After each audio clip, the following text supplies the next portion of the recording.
तो धारा 7 में मुझे बताया बस। अब धारा 8 में आती है जुर्माने की बात। तो धारा 8 को देखना, इसमें से भी क्वेश्चन आता है। धारा 8 में क्या दिया है? जुर्माना की रकम उसका आप देने में क्या करते हो? व्यतिक्रम, डिफॉल्ट करते हो। तो वहां पर आपका क्या दायित्व होगा? अब मान के चलो मैंने आप लोग को दंड जब पढ़ाया, दंड के कितने प्रकार, तो दंड के कितने प्रकार है? दंड कितने प्रकार का होता है? याद करो, मृत्यु, आजीवन कारावास, गिनो कितने प्रकार का होता है? 6 याद करो कितने प्रकार का? 6 प्रकार। 6 प्रकार का।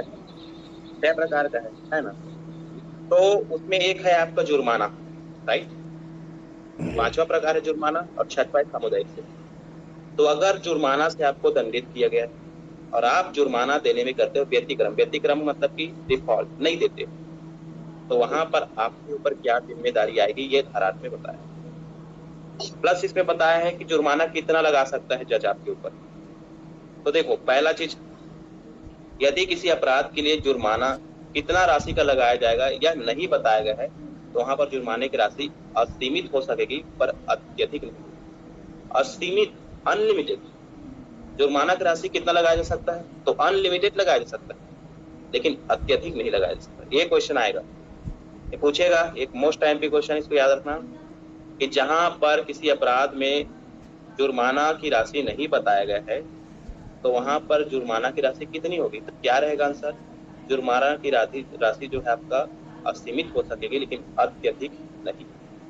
ठीक है। अब यहाँ पर कैसे हिसाब लगाएंगे कि कितना मतलब असीमित हो सकेगी लेकिन अत्यधिक नहीं होगी, इसका कैसे मतलब निकाले? तो देखो, मान के चलो नागेश का इनकम एक साल में 12 लाख। तो जब नागेश कोई अपराध करेगा तो उसके ऊपर जब जुर्माना लगाया जाएगा तो नागेश की इनकम को देखेंगे, इतना कमाता है कि एक साल में 12 लाख कमाता है, तो वहां पर इसके ऊपर उसी के हिसाब से जुर्माना लगाया जाएगा, यानी कि इंसान के औकात देखा जाएगा। मान के चलो नागेश और वीरेंद्र ने सेम अपराध किया, सेम। अब नागेश के ऊपर और वीरेंद्र के ऊपर जुर्माना सेम हो ये जरूरी नहीं। भले आप लोगों ने सेम अपराध किया है लेकिन जुर्माना आपका अलग अलग हो सकता है। कैसे? कैसे? तो नागेश साल में 12 लाख कमाता है और वीरेंद्र मात्र 2 लाख कमाता है, तो वीरेंद्र का जुर्माना कम रहेगा, नागेश का जुर्माना वीरेंद्र से अधिक रहेगा, खाली अपराध सेम। क्यों? क्योंकि यहाँ पर बोला है कि जुर्माना की राशि असीमित हो सकेगी लेकिन अत्यधिक नहीं। तो यहाँ पर कुल मिलाकर इसका जो अपराधी है उसके अवकाश को देखेंगे, उसके हिसाब से जुर्माना पर लगाएंगे, जहां जुर्माना की राशि नहीं दिया है उस वाले अपराध। बाकी बोला है किसी अपराध में कि हाँ 3 साल का सजा और 10,000 का जुर्माना लगेगा, तो वहां पर 10,000 आपको जुर्माना लगाना पड़ेगा।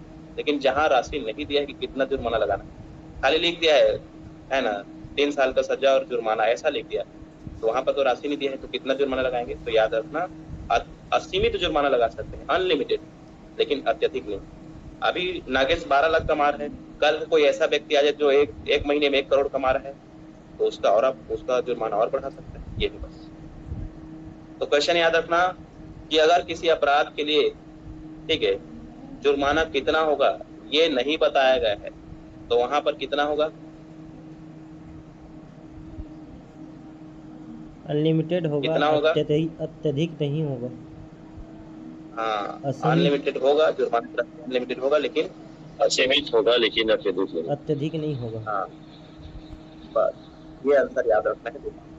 अब बताओ इसमें से कोई प्रश्न अभी जो बताया कि आ गया समझ में? आ गया ना? अब दूसरा है जुर्माना नहीं देने पर कारावास का दंडादेश। इसका देखो दूसरा, 8वां का पहला पॉइंट मैंने बता दिया, 8वां का उपधारा 1 बता दिया, ठीक। अब आता है इसका दूसरा। अब होता है किसी अपराध के प्रत्येक मामले में जो